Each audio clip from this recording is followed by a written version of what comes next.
My guest today is the host of PASA CALEXICO from Imperial County, Imperial Valley, Calexico, California. He is in over 170 episodes now, so I applaud him. Without further ado, the very talented and the podcasting pioneer of Imperial Valley, my friend, JOSE ALEJOS. So how are we doing today, Jose? Pretty good, pretty good. A little bit tired. Been busy with just life and podcasting. It's election season, so I've been trying to interview as many as candidates from around the Imperial Valley, just so the people who are going to vote in November have a better idea of, who's running and what their platform is, and see who's their candidate for them in November. You are a podcaster in the Imperial Valley. You are the pioneer to me. I told you a long time ago, I was like, I'm going to have you on an episode. It's going to happen someday. And here we are. And podcasting is its own entire thing. And like, there are people who are going to listen to us in this episode today and become inspired to do their own thing because they hear your take on it. You know what I mean? And how you got into it. Because I will say this, you've always been on the cusp of like technology. And like, I mean, I could take it all the way back to like 7 years ago when I opened my comic book store. You were already doing like media stuff. You're doing with your son, you're doing the Ivy Nerds, you know? Yeah. And that was like, or those kinds of things, because now those things are like trendy, right? Like those kinds of videos, like you were doing that like way before, dude. Like, no, like you're doing that a long time ago. And a lot of people don't know that. And so like you were just always on. And then when you did the podcast, same thing. You were like, you're always like ahead of the curve. And I always thought that was so cool about you. Yeah, it's funny because I was thinking about, like that, like going back to like the Ivy Nerds, and always wanting to kind of like create something. I grew up in the 80s. I was born in 82. So I remember when my dad first got this huge camcorder, and we got our VCR, and I was the only one who knew how to use those things. My parents would always ask me how to put on a movie or record something. So I've always had this niche to like trying to create something, even back then in the 80s with, this huge camcorder. And then when I was a senior in high school, I was part of the journalism class with Mr. Thornburg. And I think that kind of sparked that interest for journalism, or because I mean, in a way, I'm a little bit of a journalist. Yeah. With Sure. With the podcast. Definitely.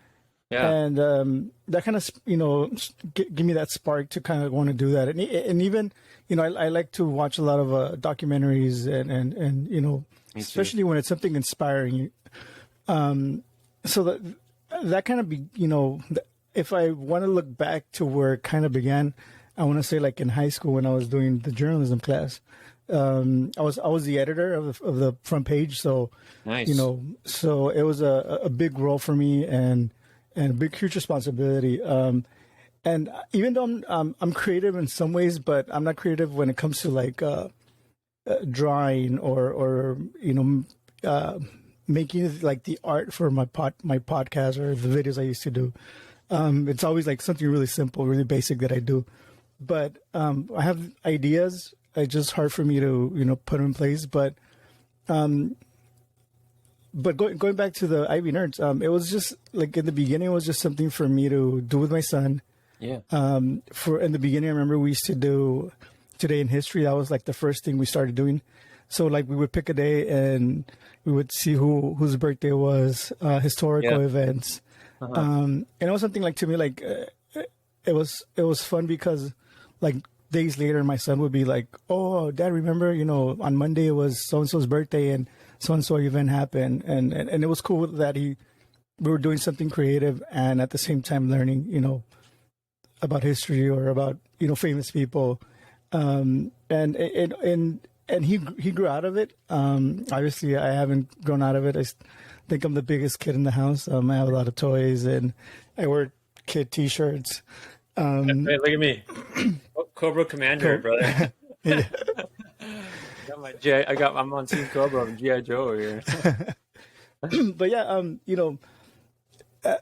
and then when the podcast was born, I think before the Que Pasa Calexico podcast, I had another one with my friend. I don't know if you know Drake Black.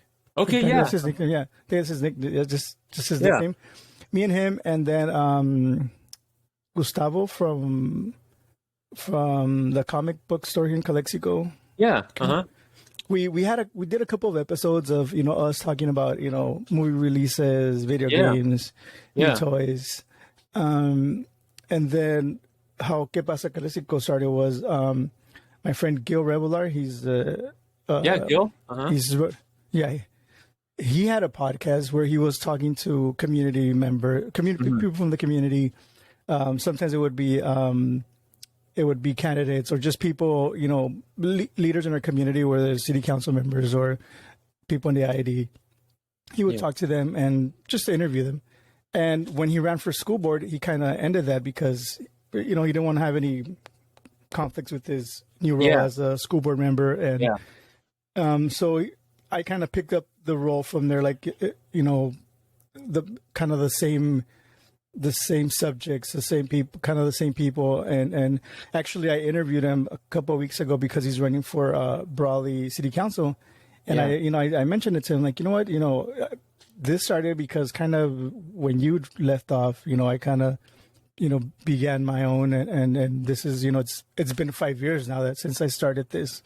So it's crazy to think that, I went from the Ivy Nerds with my son to, now doing this for 5 years. So, it's been a journey because, I've been able to grow, especially like public speaking. Yeah. I'm not somebody that likes to talk a lot in reality. Like if, like at work, I'll see somebody and I kind of avoid them because I don't feel like, not that I don't feel like talking to them, but I'm not much of a talker. So, So it's funny that when I tell people I have a podcast, they're like, really? You don't even talk that much. Like, how do you have a podcast? So, but at the end of the day, it's different because they do, my guests do most of the talking. I'm just asking questions. So sometimes like when I'm being interviewed, like right now, sometimes I'll ramble, like I'll go out tangents because I still get nervous, but I feel more comfortable than I did before, doing the podcast and because people recognize me now, like, oh, they don't even know my name because if you listen to my podcast, I never mention my name. I'm always like, oh, my guest is, I never say like, oh, I'm your host.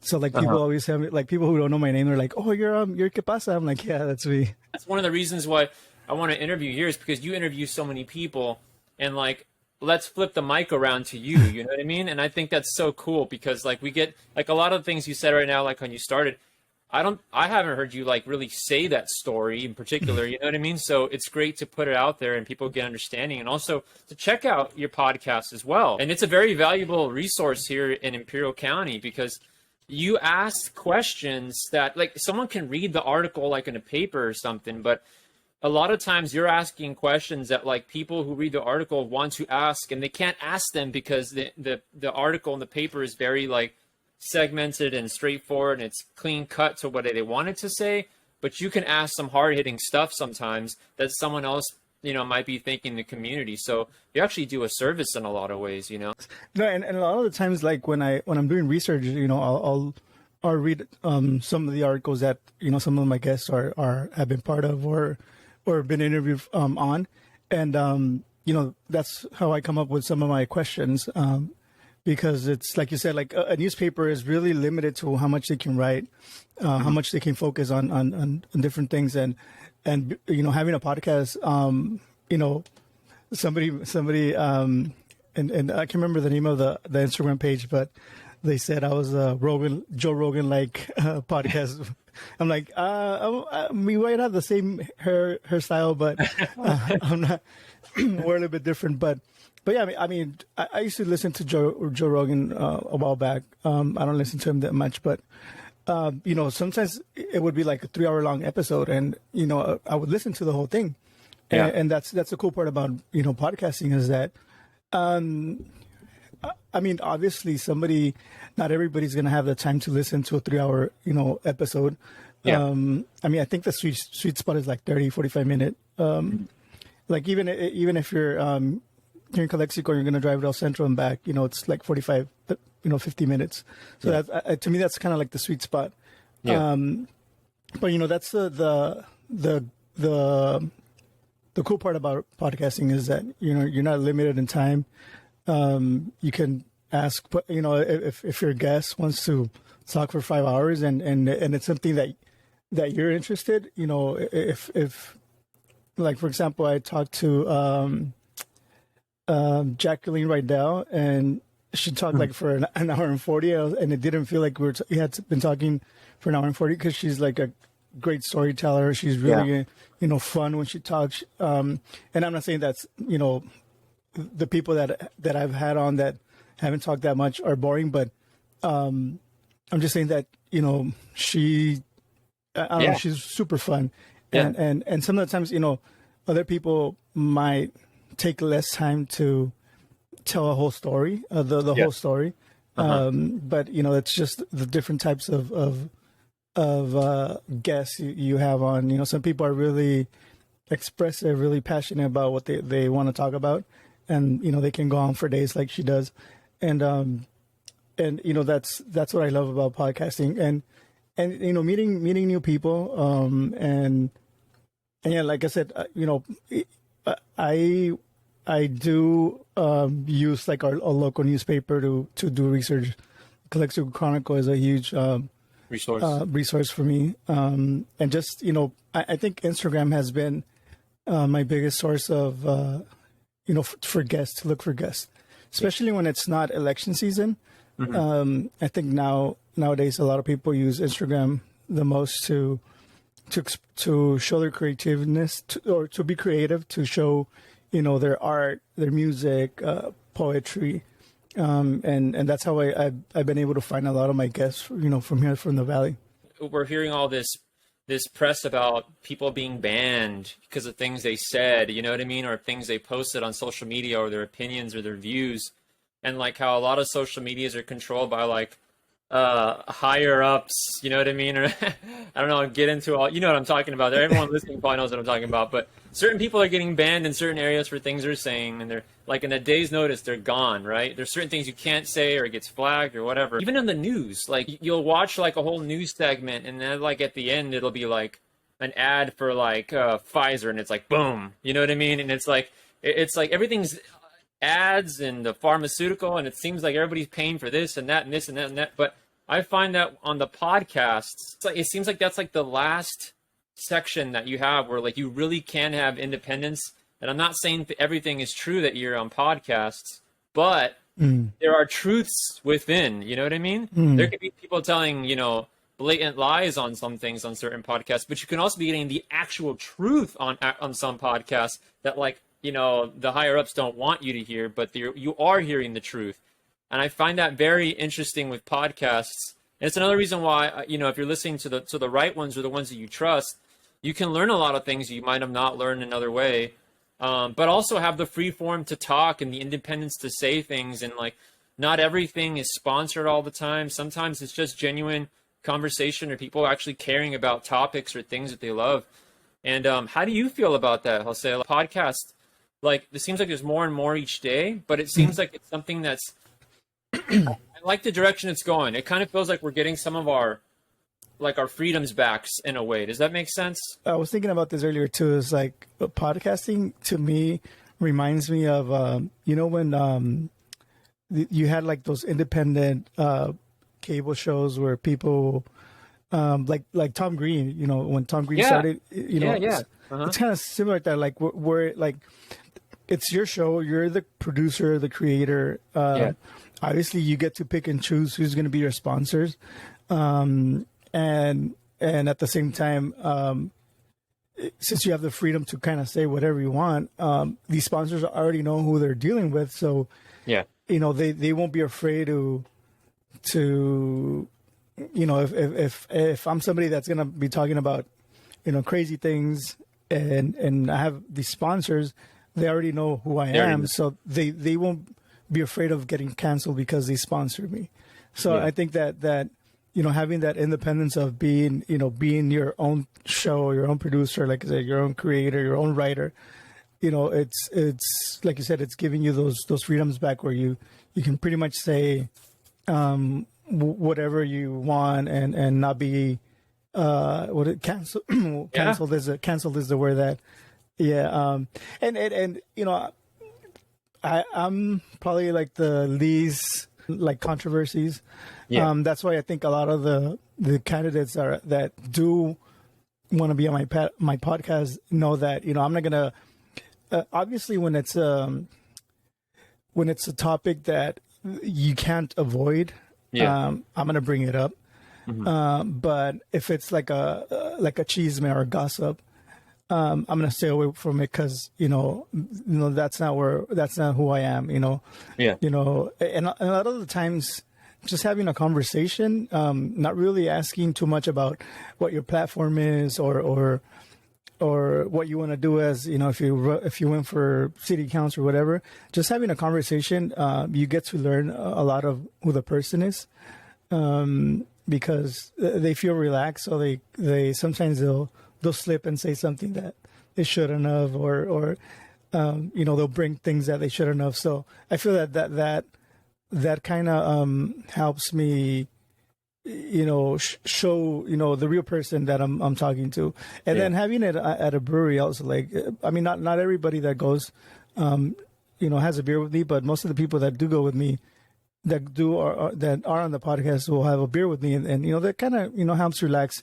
And I'm not just saying it in the way that you're gonna slip and say something, but a lot of people that come on the podcast are nervous, so having a little beer like kind of like eases the tension and makes you feel comfortable. Like sometimes people say like, I'm so nervous, and then when I stop them, we're like, we've been talking for an hour, we gotta end the episode. They're like, really, we've been talking for an hour already?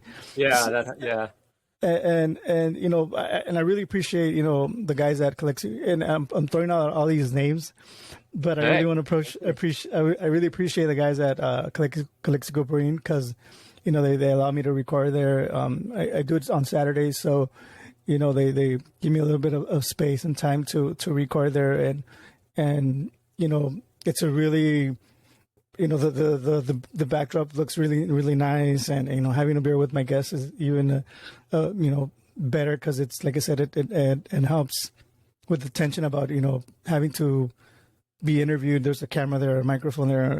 After a while they forget about all that because they're relaxed.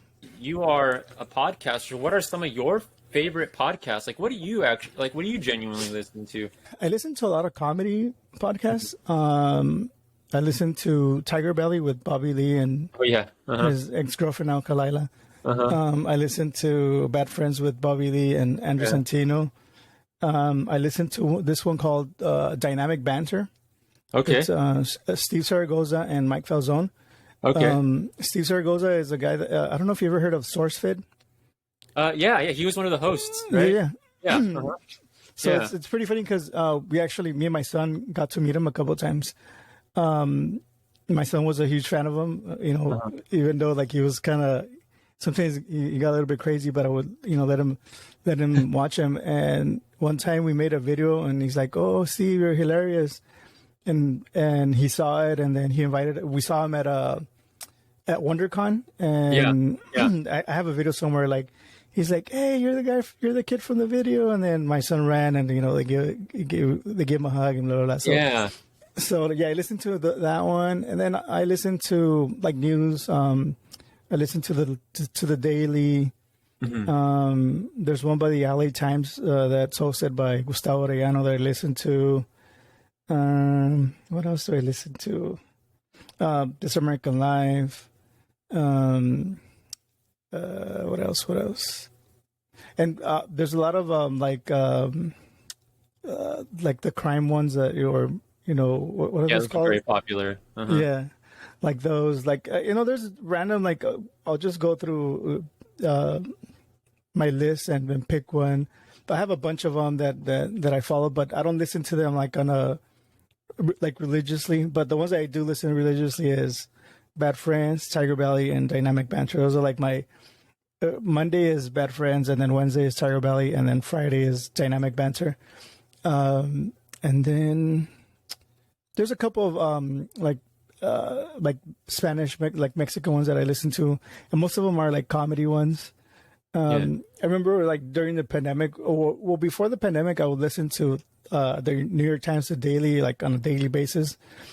But then during the pandemic, it was like really grim, like like really bad news. I was like, you know what? No. So now, I mean, I listen to it, but not on a daily basis like I used to before. But I think that, you know, there's a podcast for everybody. There is. Like if you want to listen to news, if you just want to laugh, if you want to listen to people talk about, you know, or do movie reviews, like there's, I want to say hundreds of thousands of podcasts out there that there's one for you probably. There is literally a podcast for everybody of every interest. There's a podcast for like everything, you know?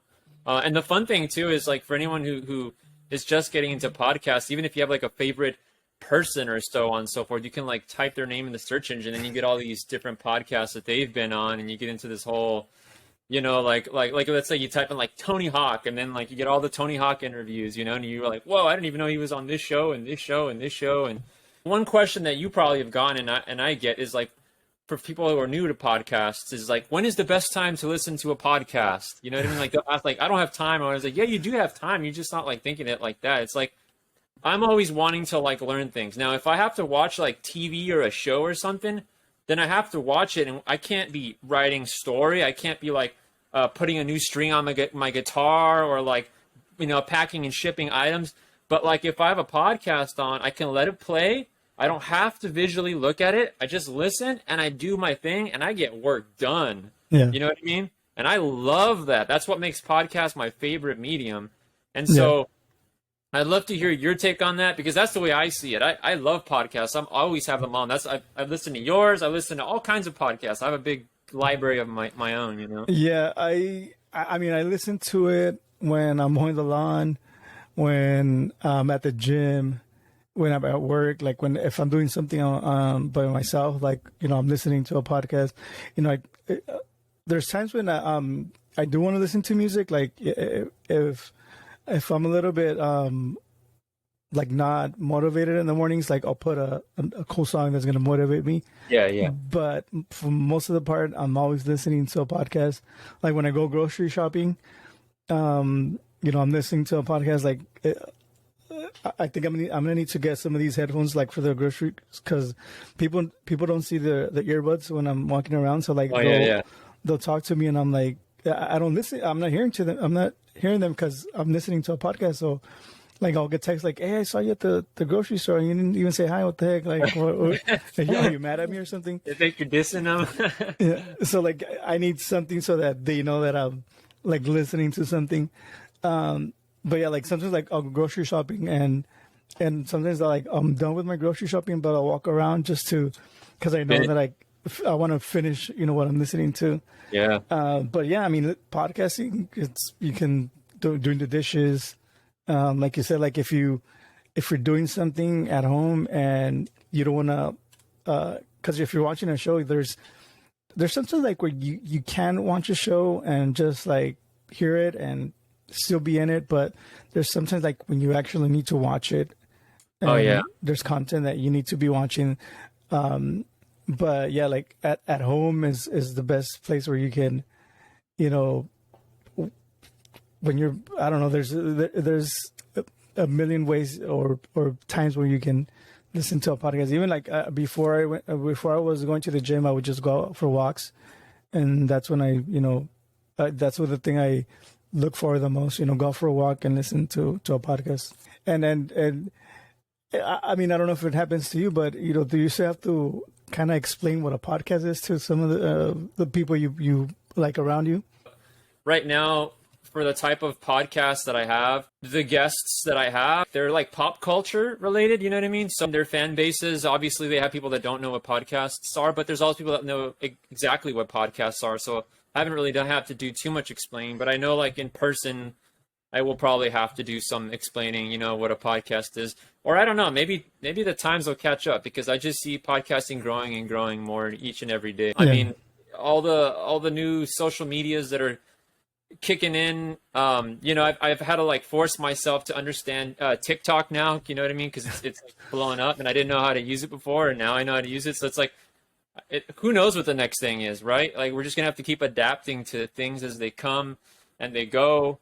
I mean, I still remember when MySpace came out and it was a big thing. You know what I mean? So, like, it's just the world is ever changing. Yeah, it's great. MySpace was a huge tool for like people who made music, like because people would upload their music to MySpace. Huh?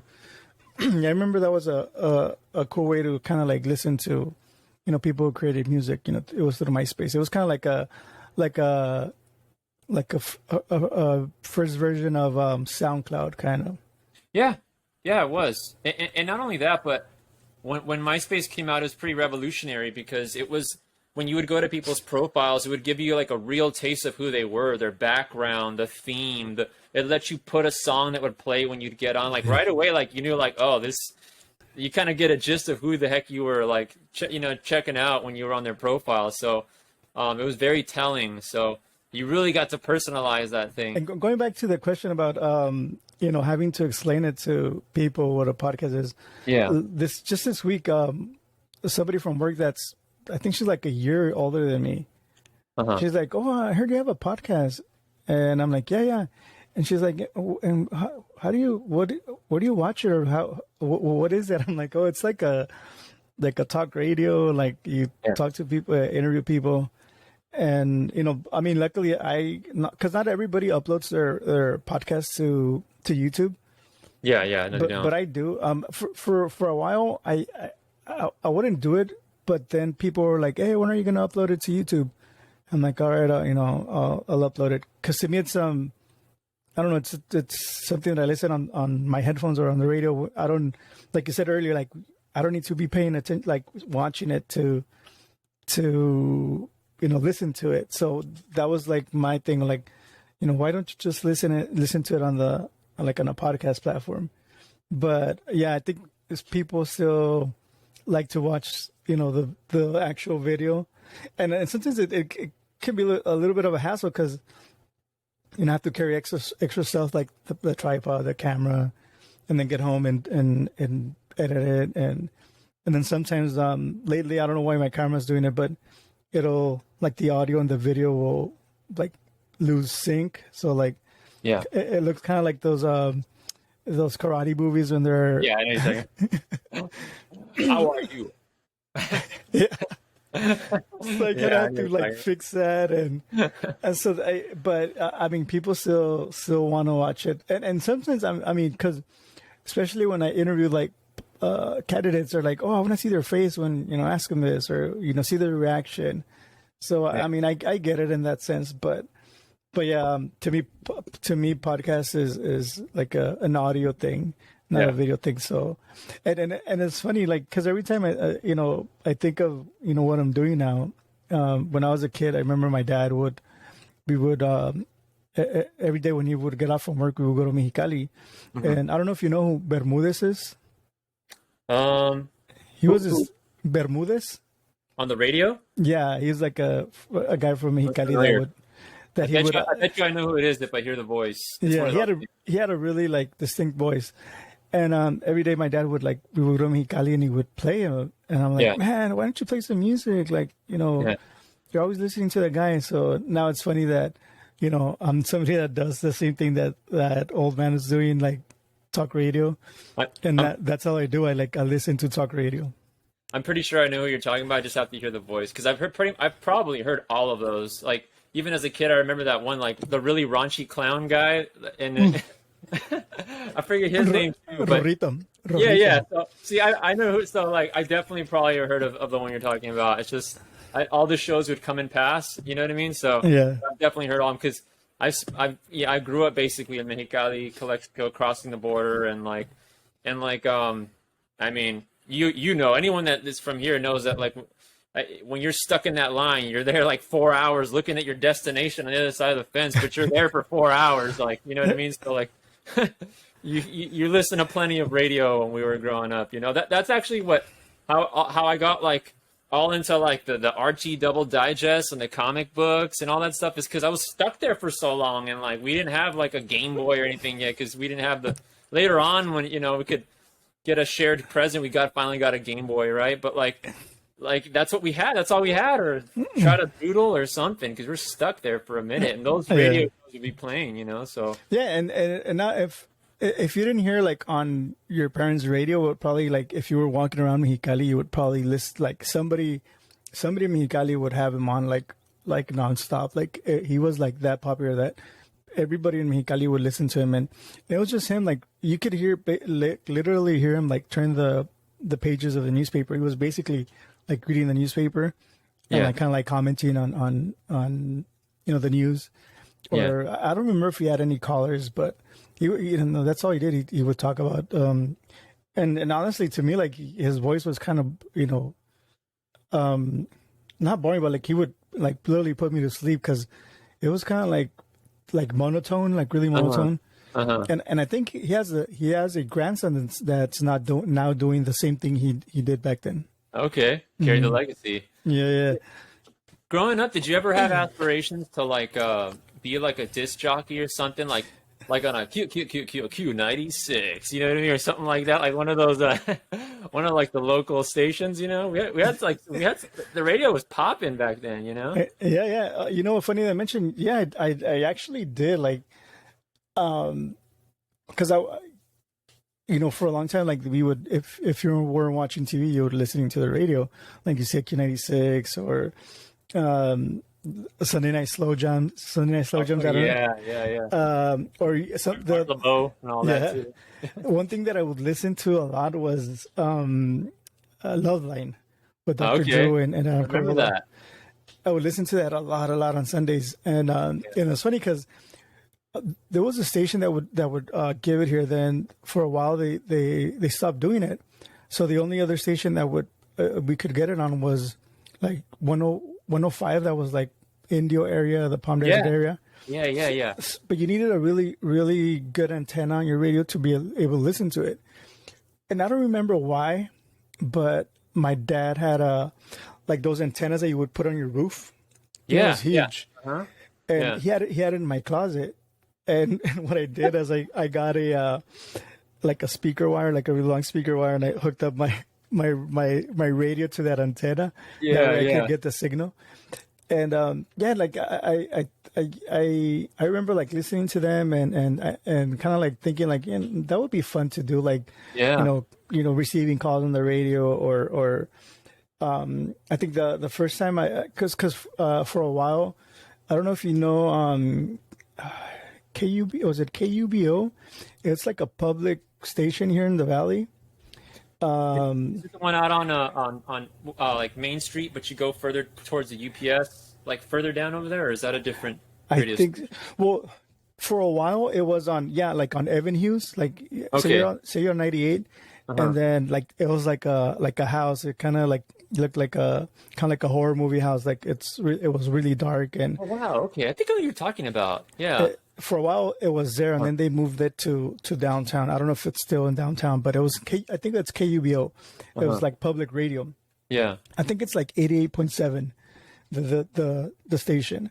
Yeah. So one time I was listening to that station, and it was like a Sunday, and they were playing like new wave, like Morrissey and Depeche Mode, and and then they were receiving calls, and I called, and I was talking to the guys. I don't know if you know who Frank Salazar is. If I heard the voice, maybe, because I listen to so much radio that I feel like I've kind of maybe heard every like thing in the Valley that you could pop up. Because I used to do what you're saying. I used to like fizzle through the little in between stations on purpose. Like I was that kid to like, let me hear like what else. I discovered like the rock station in Palm Springs that way. You know what I mean? Like I discovered all kinds of random things by doing that. So I've probably heard the person you're talking about. I just didn't know his name. So one time I called, and we were talking, and then one time they invited me over, so I went over, and I brought, because back then you would like play your CDs, like you would bring them and like you would play your CDs. So I brought my CDs and would play them, and they would let me like be on the air, like talk to, like have this conversation with them. That was like my first experience on radio. That's cool. Yeah. So like, yeah, like I think that was something that, um, So do that you think that kind of was like a bug that bit you like that day, where it kind of like instilled something in you? Were like, oh, I want to do something like this later, you know? Yeah. yeah, You're I pretty think much doing it, you know, with your podcast, you know? yeah, It's a reality. even before that, I think that, like, um, like being like when you hear like something on the radio that there's somebody with a really distinctive voice that you're like, oh, that's so and so. So like, I guess like being that type of person, we're like, oh, like it's happened now to me where like people hear me talk and they're like, oh, you're the guy from the show. Yeah. So Yeah. like maybe that there was just that, yeah, like that little bug where like wanting to be somebody that people would recognize, I guess. And Yeah. and not that I want to be famous, but it's just like who doesn't want to be recognized, Yeah, yeah. Well, I mean, not only that, but I mean, like, there's radio personalities that I love and grew up loving, and I still don't know what they look like. You know what I mean? But like, their voice is like instilled. It's a part of my childhood now to this point. You know what I mean? Even So like yeah. even like Howard Stern, like he's somebody that I think back when we were growing up, like he was like the raunchy, like having crazy people on his show. But now when you listen to his show, he's gone a little bit more serious. Yeah, He stuff's has different now. he has more serious interviews with people, and uh, you see the growth, like where he was like somebody that got famous big and really fast, and he was like just doing crazy things just to Yeah. be Yeah. the talk of the town. Now he's used that fame to like actually have like really interesting people on his show and interview them and have really good conversations, and that's something that that would be something to kind of like get to, Yeah, you know what's crazy about that is at Southwest High School, I was in the yearbook class. So we were the ones that made the yearbook.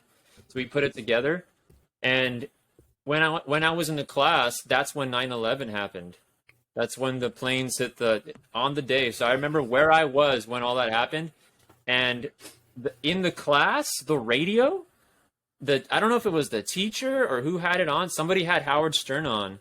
And so we heard that famous Howard Stern thing, like the whole thing where 9/11, I heard that in an actual time, I guess, right? Like, or when it was airing when we were hearing it. It was pretty crazy.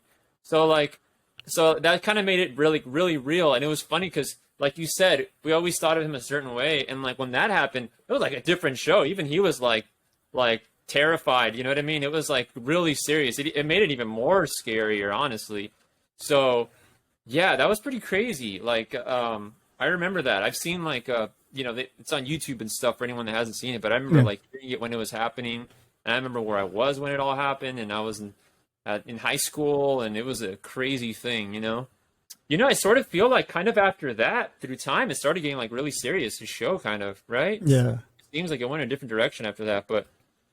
Yeah, but obviously he's one of like the pioneers of like that kind of style of, and Tom Green too. Tom Green was doing that way back in the day. Like, I mean, these were like the days when like MTV actually played music videos. You know what I mean? And like, yeah, this was like. Yeah, I think Tom Green was like a pioneer of like internet media, like internet, like YouTube, like you could say, like if you think about it, like he was recording his own shows, like.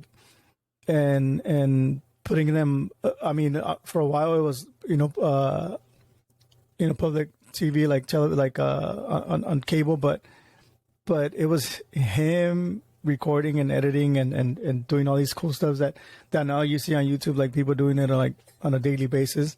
Yeah. I remember it was him, and then Andy Milonakis. He was like really funny too. Like he was kind of like the all these funny sketches that you see now, like. He did them like back in the 2000s, back in the day. Yeah. And it's funny because that's what we grew up watching, and that's why maybe we have like this sense of something that like you mentioned that I've always thought like, oh, this would be cool and but it was because I had already seen it before, like Tom Green or Andy Menakis or all these shows that we grew up watching. Even I think Beavis and Butthead was like also like something that you could say like it was Yeah. like something that it was created like really simple, really fast, like South Park. South Park, was these the Trey and I can't remember the other guy, but they created them from construction paper and made these crazy videos and look at them now. It's like it's the like these trends that we see. Yeah. They were famous. They were popular then, and they're kind of like coming back and being popular now as well. Yeah, the nostalgia, right, man? Gosh, dude, the memories of that. See, that's the cool thing is like we're kind of like we're from like the same era, So like I know exactly what you're talking about, but that like MTV had like some great like cartoons too at that time. They had this movement going, and even if you went like on the Nickelodeon side, it wasn't so kiddie, like Ren and Stimpy, and like it was like so different. It was such a different world. Like I loved it, like in like the art style and like. I miss a lot of that. You know what I mean? I remember the show called Liquid Television on MTV. Yeah. And then Eon Flux was like a really crazy cartoon that they used to give on MTV. Yeah, there's a lot of stuff that, we grew up watching that, it's kind of like being redone today. Yeah, but yeah, man. And back again to the music videos, because like that was like, I was big into like grunge, like the grunge scene, So I was like right there front and center when like, Nirvana and like, Pearl Jam and like all this was being like thrown at you. And then Beavis and Butthead would do this thing where they'd make fun of like the music videos and they'd play them, you know what I mean?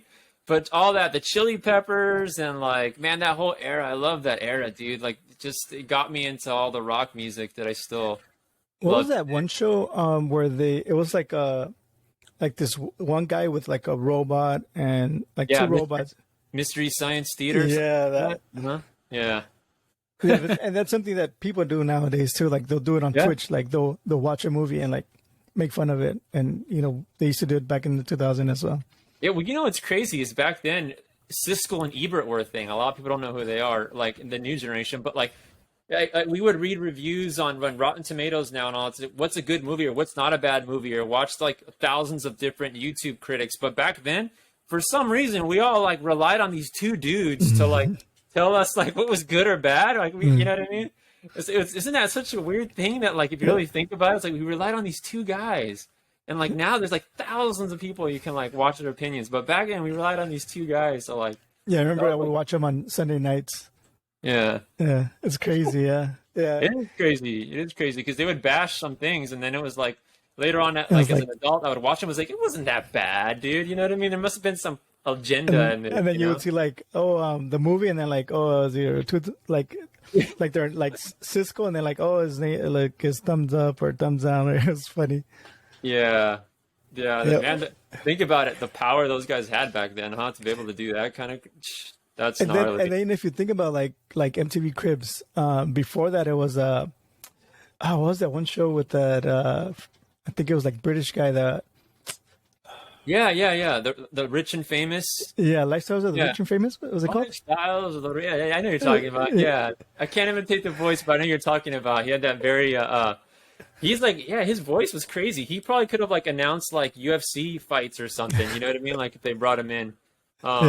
He had a very luxurious voice. Yeah, I know what you're talking about. And I think now that when thinking of talking of all these shows and what we grew up watching, I think I guess kind of I was raised by TV in a way that maybe that kind of also had an influence on me wanting to create and have something online that that's mine, because kind of trying to mimic what I grew up watching, Yeah.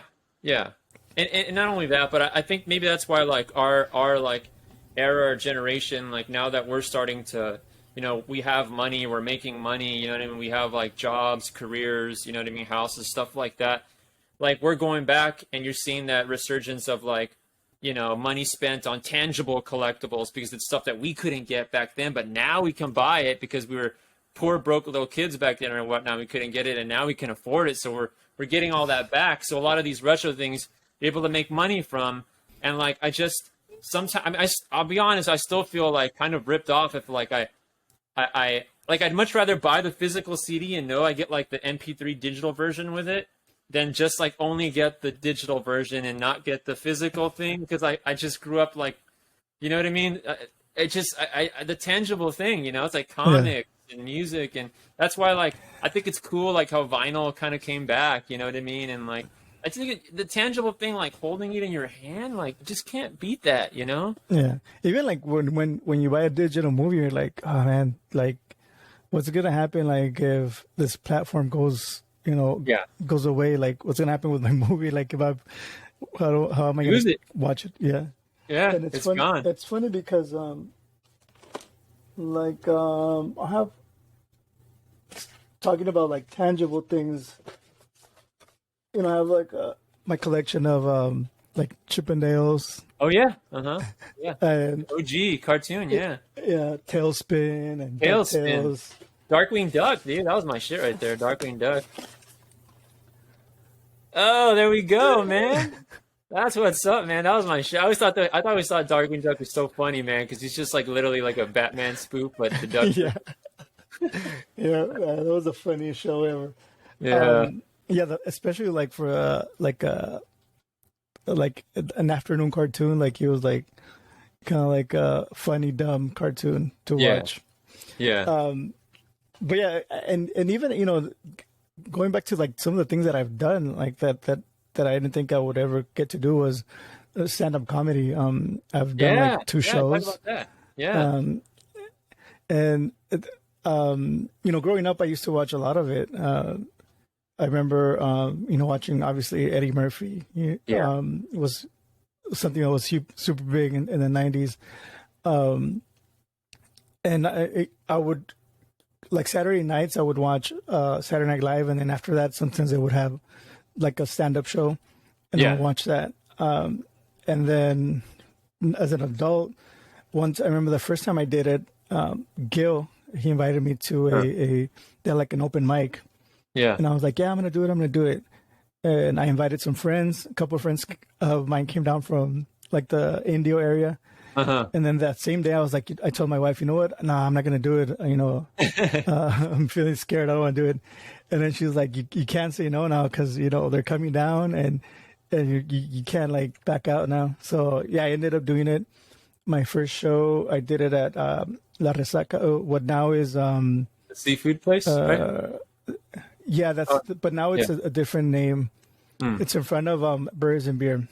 I did one there, and then my second one I did it at La Fonda. They had that one was like a contest. Yeah. And I think for the most part, I think I did an okay job for, you know, who never have done it. I think it also helped me a lot with, you know, public speaking, because I mean you're on a stage with, you know, people in front of you, and you know, stand up is a hard thing to do, because you get like a reaction. You know, if you don't get a reaction, if you tell a joke and you don't get a reaction, like, you know, you messed up. It's like you're not funny, you're not doing what you're supposed to do. Yeah. Because you could be giving like a speech or whatever, and people could, you know, they don't really have to react to it. They could go home and say like, oh, you know, he said something that's interesting. But when it's a comedy, like stand-up comedy, you know, you need a reaction like instantly. Yeah. Otherwise, you'll freak out. Yeah, that could be terrifying in certain ways. You know what I mean? Like it's yeah. Did you run your material across like anyone in your family first? Did you like test it with anyone before you went on the show, or no? Or that was like the testing ground?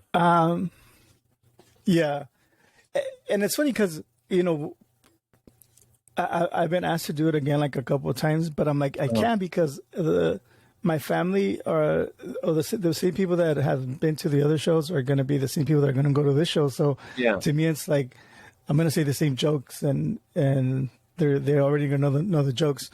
But I mean, obviously, like for professional stand-up comedians, that's what they do. They'll go to different cities, say the same jokes, refine it, and then Yeah.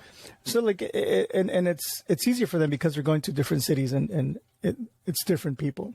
But for Yeah. me, like having the same people at the show, it's kind of hard. So, but what I did is, I remember one time we had gone on a road trip and I was in my mind, like running my set. Yeah. And even my wife noticed that I was like really quiet. She's like, why are you so quiet? I'm like, oh, it's because I'm going through my set in my head. Yeah. And sometimes like I'll do that with my podcast. Like, if I'm preparing, like I'll ask a question in my head, and I'll kind of I'll try to predict what their answer is going to be, Yeah. and then I'll see if I have a follow up question or where I'm going to go from there, if they answer which way, you know. But yeah, I think it's I prepare on for a lot of things that I do. I prepare on my head. Like even for today, like kind of like trying to see what topics we were going to talk about. Like I'll ask myself questions, or I'll I'll try to guess what you're going to ask me, and elaborate my answers and stuff like that. But yeah, a lot of things I prepare on my own, on my head. Especially like for stand up, like yeah, I didn't practice with anybody. But it's funny, like when you tell people, like, oh yeah, because I told my coworkers, oh, I did stand up this weekend, and then they're like, oh, tell me a joke. I'm like, oh, that's not how stand up works. Yeah. But yeah, I'll send you the link to because I have the two shows on my YouTube channel. Yeah. I'll send you the link so you can see them. Oh, I'd love to see that. I'd love to see that. Yeah. We're at this part of the show where I call ordinary questions with extraordinary individuals. So, what is your favorite color? Blue. What is your favorite artist or band of all time? My favorite band of all time, I would have to say The Doors. What is your favorite movie of all time? I think I'm going to have to say the first Matrix. Nice. The OG. What is your favorite snack or dessert of all time? I have to say maybe a chocolate chip cookie, a chewy one. What is one place you have not traveled to yet that you still want to visit? Probably New York. I want to see the Ghostbusters firehouse. Ah, dude, when I went to New York, I didn't get to see that. Jeez, man. Oh, But really? you know what? You know what, Jose? Right now, okay, so look, check this out. The interiors of Ghostbusters of the firehouse were not filmed in New York. They were filmed in LA at another firehouse. Oh, really? And that firehouse in LA, where all the interior scenes from Ghostbusters were filmed, is being remodeled right now. And they're going to open it and turn it into a firehouse museum. And everyone's going to get to go in there. So, like, we're all going to get to see the inside of, like, where they filmed all the Ghostbusters stuff, like, probably, like, a year from now. So that's pretty cool. I just found that bit of information out recently. Because I had Robin Shelby, who's Slimer in the Ghostbusters movie, as a guest. Yeah, I saw that. To go. So like, yeah, so I wouldn't doubt there's gonna be like Ghostbuster reunions and stuff at that. You know what I mean? Yeah. So because I know we're both. That's gonna be fun. What is your favorite franchise or nostalgic property of all time? I think I'm gonna have to say Batman is my favorite. Like, well, the whole franchise of Batman franchise or DC. I mean, I'm not gonna say DC as a whole, but Batman. I don't know if you see behind me. There's I don't know the if Batman and Robin print. Batman stuff right here. The first movie I saw at a drive-in that was like a hero movie was the 1989 Batman with Michael Keaton. Nice. I remember my dad took me to the drive-in and took me to watch that movie, and that was like, oh my god, like that guy, like is he real? Like what the heck? So I've always been a huge fan of Batman, and obviously my favorite Batman is Michael Keaton. Yeah. I think Batman is it's something that I always I'll see a toy or a print and I'll want it. I like to have I have the cowl from the Lego one. Yeah. That I need to build. I haven't built it. It's still in the box. I'm a huge Batman fan. If you could offer one last bit of advice to anyone out there trying to pursue their passions, what would it be? I would say be patient. A lot of the times we we start something, and I've seen it with a couple of people who have asked me for advice when it comes to podcasting. They'll start their podcast, and I don't know if they get discouraged or they see the amount of work that it is to create a podcast or create something in general, like whether it's a YouTube channel or a podcast or whatever. They'll go into it thinking that, from day one, they're going to have a huge audience, and it's not like that. I've been doing it for 5 years now. And like I said, I think like this past year is the year where I've seen the most growth, the most feedback from people. More people are contacting me to be on, and it's been 5 years. So, patience is a huge, something that's key to be able to pursue your passion, whether it's if you're creating a podcast or a YouTube channel or even like writing a book. The ideas might not come, fast, but they'll eventually will come. And even if it's like a 5-year process, 10-year process, like, waiting for the right moment to do it or to write it or create it is key. So patience is the advice I would give people who are pursuing a passion. Fantastic advice. And Jose, do you want to plug anything? Obviously, everyone should check out your podcast, Que Pasa Calexico. You could type it in all the major podcasting platforms. So I'll put a link and tag you and everything for that. Is there anything else? Do you have merch? No. Yes. No. If you did, that'd probably be pretty cool. You know what I mean? You could direct people to a link or something like that. Get some T-shirts or something. That'd be pretty sweet. Yeah. I do have a website. It's called quepasacalexico.com. That's my website. I haven't been updating it too much. I did update it recently because I did a blog or a blog post on the candidates that I've interviewed so far, and links to all the episodes there. So if sometime in the future I decide to start selling merch, that'll be the place where you can find it, or you can find me on the social media, Instagram at Que Pasa Calexico, Twitter at Que Pasa Calexico, and Facebook Que Pasa Calexico. And like every platform, Spotify, Apple Podcasts, YouTube. Like Ruben said, if you Google Que Pasa Calexico, you'll get a lot of the links where I'm at. But listening to my podcasters, I've done 172 episodes now. Yeah, wow. Not all of them. Thank you. Yeah. Not all of them are political. Right now they are because of the elections, but I've been Ruben's been a guest on my podcast a couple of times. Yeah, and I'm not a politician, so yeah. So I've had a lot of people from the Valley that are creative, that are amazing, that are really talented. So listen to it.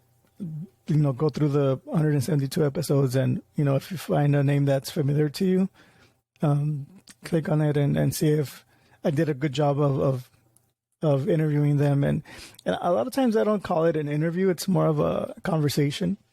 Yeah. Because, like I said, a lot of times I don't have. I think all of the times I've never given my guests like questions ahead of time. It's always on the fly.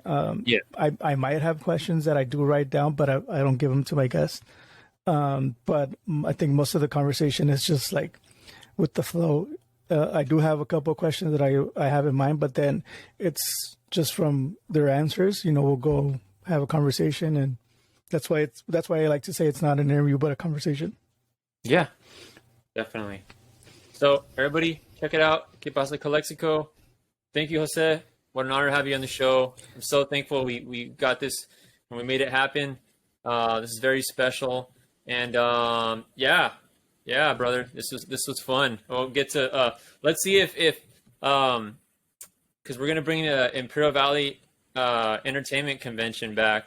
You know what I mean? You're such a pillar and a voice that maybe we get you your own panel or something. Oh yeah, that'll be fun. Yeah, for sure. Let's have you host something, So Yeah, for sure. that'd be fun. So we're planning all those things right now. But yeah, Okay. everybody, thank you for listening. I appreciate you all. I'll put the links and all that. And like we said earlier, it's important. Subscribe, tell your friends, leave us a great rating review. And I'm not just saying that on Passions Personified, on both of our podcasts. Look, you know what I mean? Show some love. We both appreciate it. So from two podcasters to you. And if you ever decide to start your own podcast, don't be afraid to do it. Make it happen. Yep. If anyone out there listening needs advice or anything, feel free to reach out to either of us. You know what I mean? Yeah, for sure. So yeah, that's it. Without further ado, thank you so much, everybody, and keep following Thank you, your Ruben. passion.